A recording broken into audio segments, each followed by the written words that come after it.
दोस्तों नमस्कार। दोस्तों आज की कहानी है क्या सचमुच आत्मा होती है। तो चलो शुरू करते हैं। कुछ समय पहले की बात है। प्रातः काल का समय था। गुरुकुल में हर दिन की भांति गुरुजी अपने शिष्यों को शिक्षा दे रहे थे। आज का विषय था आत्मा।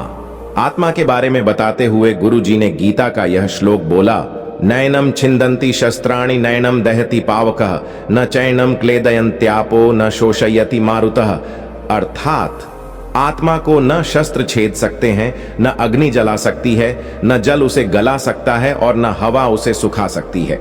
इस आत्मा का कभी भी विनाश नहीं हो सकता है, यह अविनाशी है।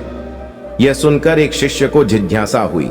वह बोला, किंतु गुरुवर यह कैसे संभव है? यदि आत्मा का अस्तित्व है, वो अविनाशी है, तो भला वो इस नाशवान शरीर में कैसे वास करती है और वो हमें दिखाई क्यों नहीं देती? क्या सचमुच आत्मा होती है? गुरुजी मुस्कुराए और बोले, पुत्र, आज तुम रसोई घर से एक कटोरा दूध ले लेना और उसे सुरक्षित अपने कमरे में रख देना, और कल इसी समय वह कटोरा लेकर यहां उपस्थित हो जाना। अगले दिन शिष्य कटोरा लेकर उपस्थित हो गया। गुरुजी ने पूछा, क्या दूध आज भी पीने योग्य है? शिष्य बोला, नहीं गुरुजी, ये तो कल रात ही फट गया था, लेकिन इसका मेरे प्रश्न से क्या लेना देना? गुरुजी शिष्य की बात काटते हुए बोले, आज भी तुम रसोई में जाना और एक कटोरा दही ले लेना, और कल इसी समय कटोरा लेकर यहां उपस्थित हो जाना। अगले दिन शिष्य सही समय पर उपस्थित हो गया। गुरुजी ने पूछा, क्या दही आज भी उपभोग हेतु ठीक है? शिष्य बोला, जी हां गुरुजी, ये अभी भी ठीक है। अच्छा ठीक है, कल तुम फिर इसे लेकर यहां आना, गुरुजी ने आदेश दिया। अगले दिन जब गुरुजी ने शिष्य से दही के बारे में पूछा तो उसने बताया कि दही में खटास आ चुकी थी और वह कुछ खराब लग रही है। इस पर गुरुजी ने कटोरा एक तरफ रखते हुए कहा, कोई बात नहीं, आज तुम रसोई से एक कटोरा घी लेकर जाना और उसे तब लेकर आना जब वो खराब हो जाए। दिन बीतते गए पर घी खराब नहीं हुआ और शिष्य रोज खाली हाथ ही गुरु के समक्ष उपस्थित होता रहा। फिर एक दिन शिष्य से रहा नहीं गया और उसने पूछ ही लिए, गुरुवर, मैंने बहुत दिनों पहले आपसे प्रश्न किया था कि यदि आत्मा का अस्तित्व है, वो अविनाशी है, तो भला वो इस नाशवान शरीर में कैसे वास करती है और वह हमें दिखाई क्यों नहीं देती? क्या सचमुच आत्मा होती है?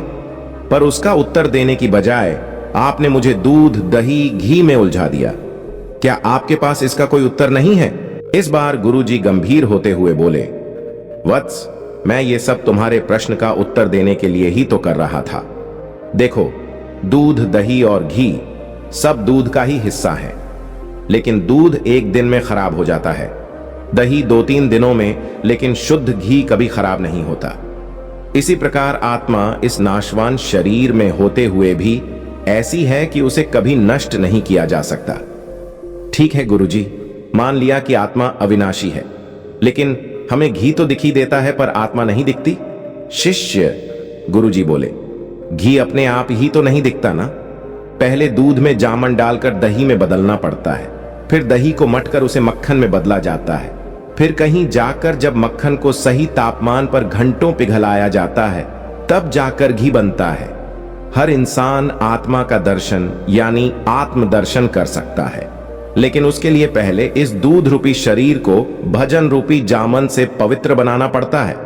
उसके बाद कर्म की मथनी से इस शरीर को दीन दुखियों की सेवा में मथना होता है, और फिर सालों तक साधना व तपस्या की आंच पर इसे तपाना होता है, तब जाकर आत्मदर्शन संभव हो पाता है। शिष्य गुरुजी की बात अच्छी तरह से समझ चुका था। आज उसकी जिज्ञासा शांत हो गई थी। उसने गुरु के चरण स्पर्श किए और आत्मदर्शन के मार्ग पर आगे बढ़ गया।